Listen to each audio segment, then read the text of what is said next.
और बड़ी खबर इस वक्त कोयलांचल धनबाद से सामने आ रही है, जहां पर टुंडी थाना क्षेत्र के पुरना डी में टाटा के रिटायर्ड कर्मचारी उमेश मंडल के घर डकैती की घटना को अंजाम दिया गया है। अपराधियों ने 10 की संख्या में जो अपराधी बताए जा रहे हैं घर में पहुंचते हैं। जेवरात पर हाथ साफ किया गया। तकरीबन कीमत जो है वो 10 लाख के आसपास बताई जा रही है और 50,000 रुपए कैश लूटकर फरार हो गए। देर रात करीब 1 दर्जन अपराधी आए और इन लोगों ने लूट की घटना को अंजाम दिया और यहां से फरार हो जाते हैं। सभी हथियारों से लैस बताए जा रहे हैं। अपराधियों ने घर में घुसते ही सबसे पहले 6 साल के एक बच्चे को अपने कब्जे में लिया और इसके बाद हथियार की नोक पर परिवार के बाकी सदस्यों को बंधक बनाया जाता है। लूटपाट की गई। घर वालों ने सुबह इसकी सूचना पुलिस को दी है, जिसके बाद पुलिस अब इस मामले की जांच में जुटी हुई है। तस्वीरें आपके सामने। घर का पूरा सामान अस्त व्यस्त बिखरा हुआ। 10 लाख के जेवरात और 50,000 रुपए कैश बताए जा रहे हैं अपराधियों ने लूटे हैं और यहां से फरार हो गए।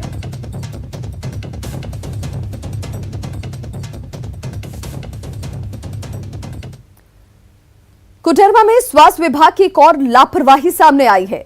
गजंडी में स्वास्थ्य उपकेंद्र का भवन बने 10 साल हो चुके हैं, लेकिन अब तक ये चालू नहीं हुआ।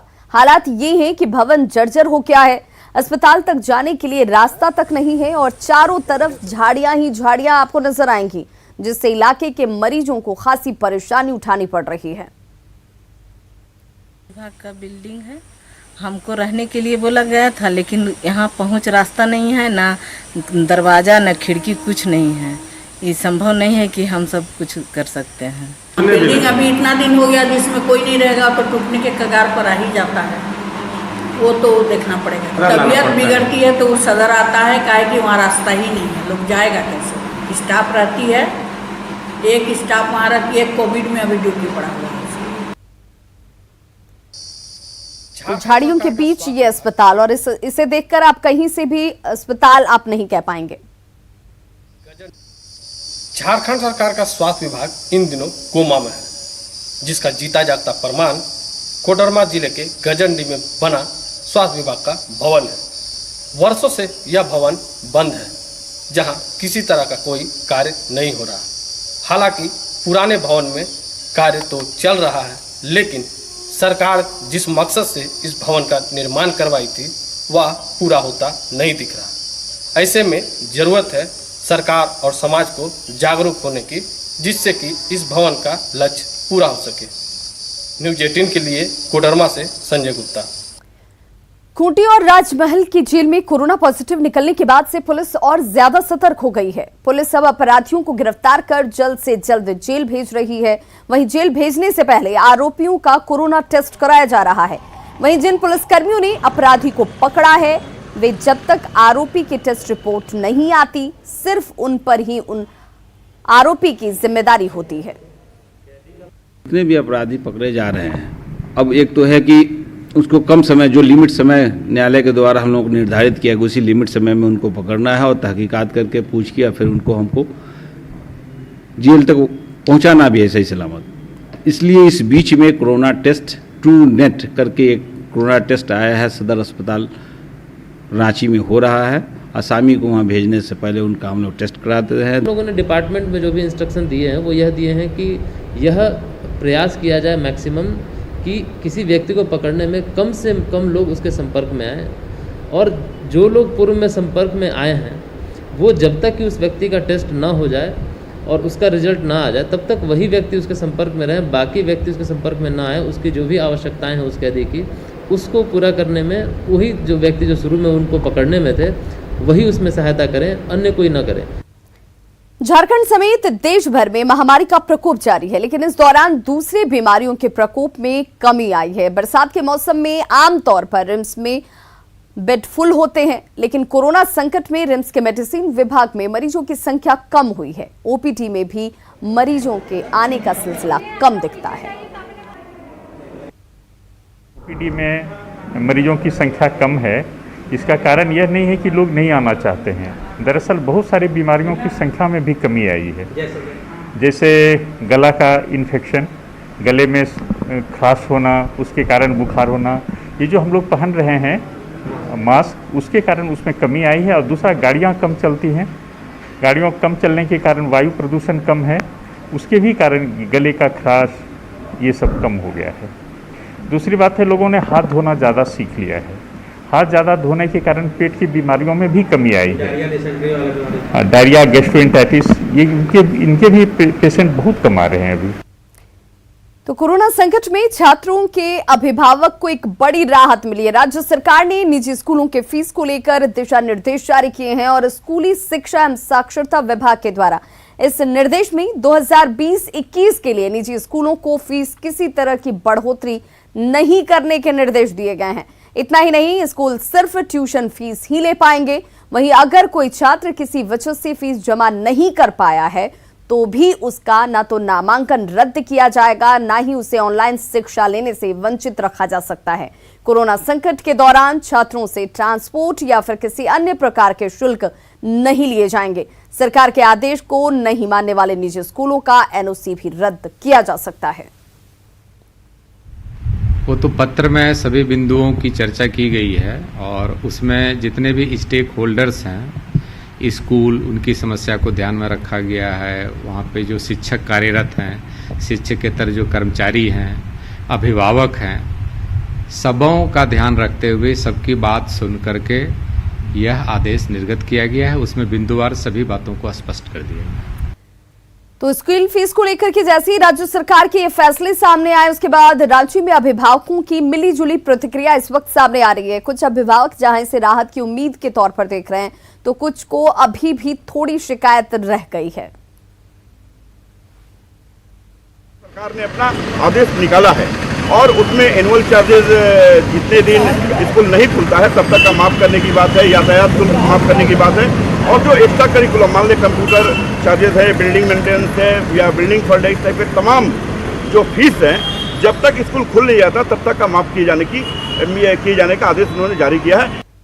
रांची में प्रदेश कांग्रेस की ओर से शहीदों का सम्मान कार्यक्रम आयोजित किया गया। कार्यक्रम के तहत प्रदेश कांग्रेस के कई नेताओं ने मोहराबादी मैदान में गांधी प्रतिमा के सामने 1 घंटे का मौन रखकर गलवान घाटी में शहीद हुए जवानों को श्रद्धांजलि अर्पित की। हम लोग शहीदों को सलाम करने आए हैं। शहीदों को सलाम किया, भावभीनी श्रद्धांजलि अर्पित किया उनको, और उनकी शहादत देश बराबर याद करेगा। झारखंड पुलिस के कर्मी और पदाधिकारियों का निलंबन अब आसान नहीं होगा। छोटी मोटी शिकायतों पर पदाधिकारियों को तब तक निलंबित नहीं किया जा पाएगा जब तक कि उनके पद पर बने रहने से जांच प्रभावित अगर न हो रही हो। डीजीपी ने यह साफ निर्देश दिया है। डीजीपी ने कहा कि पुलिस कर्मियों को निलंबित करने से मैन पावर की कमी होती है। वहीं सस्पेंड के दौरान निलंबित कर्मियों को आधी पगार भी सरकार ही देती है। वहीं जांच के बाद निर्दोष पाए जाने पर उस निलंबन अवधि का पूरा वेतन का भुगतान करना पड़ता है। ऐसे में नुकसान सरकार और विभाग को दोनों को होता है। कर्मियों का या पदाधिकारियों का निलंबन जो है बिल्कुल रेयर केस में ही करना चाहिए। निलंबन कोई सजा के रूप में नहीं करना चाहिए। वो बिल्कुल रेयर केस में करना है कि जहां पर कोई भी जांच, वो पुलिस पदाधिकारी के विरुद्ध जांच निष्पक्ष रूप से करने के लिए उनको निलंबित करना आवश्यक हो। उनका पुलिस पदाधिकारी होने का उनका जो ओहदा जो है वो छीन लेना है, ताकि वो किसी साक्षी को प्रभावित नहीं कर पाए, व्यवस्था को प्रभावित नहीं कर पाए। उनके विरुद्ध कोई जांच चल रहा है तो उस परिस्थिति को छोड़कर अन्यथा निलंबित करना अनावश्यक है। शिल्पकारों और बुनकरों के उत्पाद को बाजार उपलब्ध कराने के लिए उन्हें जीएम यानी कि गवर्नमेंट ई मार्केट प्लेस से जोड़ने की अब तैयारी की जा रही है। इसे लेकर संथाल परगना के 6 जिले सहित गिरिडीह, धनबाद और बोकारो जिले के तकरीबन 26,000 शिल्पी और बुनकर को रजिस्टर्ड किया गया है। भारत सरकार के वस्त्र मंत्रालय अंतर्गत हस्तशिल्प विकास आयुक्त और जीईएम पोर्टल के बीच एमओयू कर इसे अंतिम रूप दिया जा रहा है।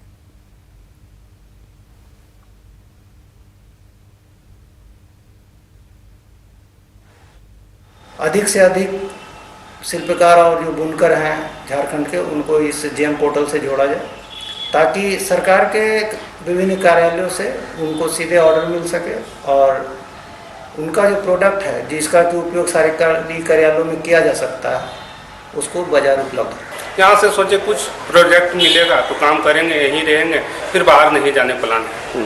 यदि यहाँ से मेरा कुछ हेल्प हो जाता है तो बाहर कहे जाएंगे। तो क्या जानकारी मिला यहाँ से? यहाँ से मिला तो कुछ काम मिलेगा, तो बिक्री यहाँ से कुछ मदद मिलेगा और यहाँ का सेल करेगा माल, इससे तो लाभ अच्छा हो जाएगा।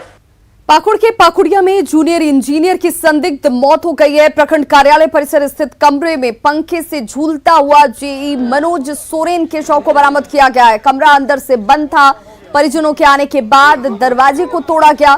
फिलहाल पुलिस अब इस मामले की तहकीकात में जुटी हुई है कि आखिर किन वजहों से खुदकुशी की गई, क्योंकि जो खबर है वो जेई की संदिग्ध मौत, इस वक्त पंखे से झूलता हुआ शव बरामद किया गया है।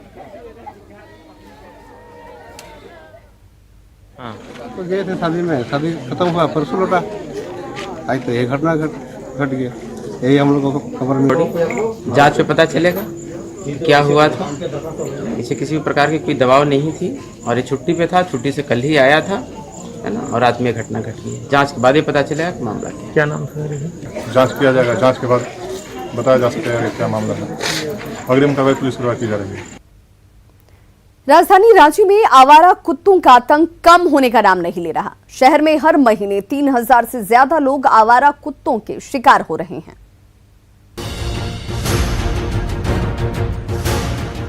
राजधानी में आवारा कुत्तों के आतंक से लोग परेशान हैं। नगर निगम की तमाम कोशिशों के बावजूद आवारा कुत्तों का आतंक कम नहीं हो रहा। बच्चे, बड़े या फिर बुजुर्ग, सभी को कुत्ते अपना शिकार बना रहे हैं। बैट बॉल खेल रहे थे घर के पास, तो वो नोच लिया। घर का बगल का कुत्ता है। तो मारा हुआ था क्या कुत्ता? नहीं, बैट बॉल खेल रहे थे, घर का बगल का कुत्ता है, वही नोच लिया हल्का सा। स्वास्थ्य विभाग रांची में ही सिर्फ एक महीने में 7.25 लाख रुपए से ज्यादा एंटी रेबीज इंजेक्शन पर खर्च किया है। वहीं आवारा कुत्तों को पकड़ने के लिए नगर निगम भी लगातार अभियान चला रहा है। हालांकि सिविल सर्जन का मानना है कि रेबीज जैसी जानलेवा बीमारी के लिए ये खर्च बड़ी नहीं है। पहले एक वायल से एक ही डोज होता था, जो कि टोटल 5 वायल्स लग जाते थे, लेकिन अब एक वायल में 5 डोज हो जाता है, जिससे कि एक ही वायल की आवश्यकता होती है। राजधानी रांची में हर महीने 3000 से ज्यादा लोग आवारा कुत्तों का शिकार होते हैं, जिसकी वजह से राजधानी में सालाना 1 करोड़ से ज्यादा राशि एंटी रेबीज इंजेक्शंस पर खर्च हो रही है। उपेंद्र कुमार, न्यूज़ 18, रांची। कोरोना संकट में बाहर से लौटे प्रवासी मजदूरों को रोजगार से जोड़ने की कवायद तेज हो गई है। चाईबासा में प्रवासी मजदूरों को बागवान के साथ मत्स्य पालन से जोड़ने की भी तैयारी है। कोल्हान में मछली की काफी डिमांड है और ऐसे में मछली पालन से कम खर्च में ज्यादा आमदनी होता है। कई गांव में कोऑपरेटिव बनाकर मछली का पालन फिलहाल किया जा रहा है। जो कुछ मतलब कार्यरत नहीं है, तो उनको हम उन लोग को ग्रुप बना के उसमें जोड़ के उनसे साफ सफाई करा के मछली पलवाएंगे, या उनका तालाब होगा तो उसमें उनमें हम कुछ इनपुट देंगे। इनपुट करने का मतलब जैसे मछली का बीज, खाना, जाल देकर हम उनको मछली पालन करवाएंगे। स्पॉन डाले हैं, डालने के बाद अभी बेच रहे हैं। इसके बाद अभी फिर ये अभी जून जुलाई में छोड़े हैं बड़ा तालाब में। ये हमारा 6 महीने तक में आधा किलो से लेकर ऊपर जाएगा। हाँ। मन में पढ़ने की प्रबल इच्छा अगर हो तो लाख दिक्कतें राह में आए वो दूर हो ही जाती हैं। घाटशिला के बहराकोड़ा की भी एक बेटी अनिमा नायक है। आर्थिक रूप से परिवार उनका कमजोर है। पिता छोटे किसान हैं, लेकिन अनिमा पढ़ना चाहती हैं। मैट्रिक में ब्लॉक टॉपर होकर उसने ये साबित कर दिया है कि उसे कितनी ललक है पढ़ने की। शिक्षा के प्रति उसकी कितनी इच्छा है, आस्था है, तो समाज के लोगों ने उसे आगे बढ़ाने का बीड़ा भी उठाया है। हालांकि पाचांडो गांव के निकलकर अनिमा गांव के दूसरे लोगों की मदद से जमशेदपुर तक पढ़ने तो जरूर पहुंच गई, पर कॉलेज फीस, हॉस्टल फीस, ये तमाम दिक्कतें उसके सामने जरूर आ रही हैं। ग्रामीणों का सहयोग अब उसके पूरे जरूरत को नहीं कर पा रहा। हर महीना कंप्लीट से नहीं दे पाते हैं, इसीलिए पढ़ाई में बहुत दिक्कत। पढ़ाई में ऐसा कुछ दिक्कत नहीं रहे, लेकिन उसका जो मेंटेनेंस में थोड़ा दिक्कत हो रही है, चाहे हम लोग उम्मीद करते हैं। बनना तो डॉक्टर था पर बायो नहीं ले पाए क्योंकि आर्थिक स्थिति थोड़ा सा ख़राब था तभी से ही।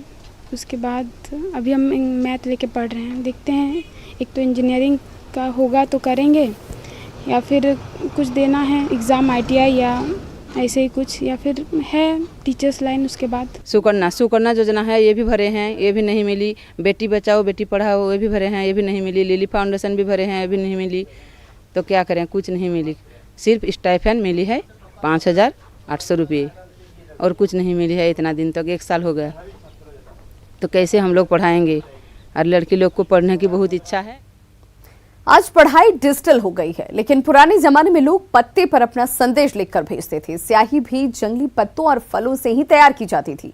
घाटशिला के बहराकोड़ा के मलूह डांगरी गांव के पुजारी आश्रित पंडा ने करीब 200 साल पहले ताड़ के पत्ते पर लिखी महाभारत को संभाल कर रखा हुआ है। उनके पूर्वज 1876 में इस ग्रंथ को पुरी से खरीद कर लेकर आए थे, लेकिन इसकी लिखावट आज भी जस की तस बनी हुई है। ताड़ के पत्ते पर यह महाभारत उड़िया भाषा में लिखी हुई है। आज भी घरवाले इसी ताड़ के पत्ते पर लिखे महाभारत को पढ़ते हैं। मेरा पूर्वज जो लेके आए, उस टाइम पार्श्ववर्ती जो गांव था उसमें कोई भी शिक्षित नहीं था। सब आदमी निश्चित एक तो अच्छा दिन जैसा पूर्णिमा हुआ, अमावस्या हुआ, अच्छा दिन में ये लोग हम लोग का घर आते थे। मेरा परदादा पढ़ के ये लोग को सुनाते थे धर्म ग्रंथ, और धर्म के विषय में आलोचना होता था। इतने ही हम मेरा पिताजी से या ग्रेट फादर से हम सुने हैं, मेरे पिताजी से ही हम ये सब सुने थे। जमशेदपुर को रांची और बंगाल से जोड़ने वाले NH-33 पर पारडी से डिमना 4 लेन और फ्लाईओवर अंडरपास का काम रोक दिया गया है, जिससे लोग बेहद परेशान हैं। कई महीनों पहले NH-33 के किनारे बड़े बड़े गड्ढे खोदे गए थे, जिसने लोगों की परेशानी को बढ़ा दिया है।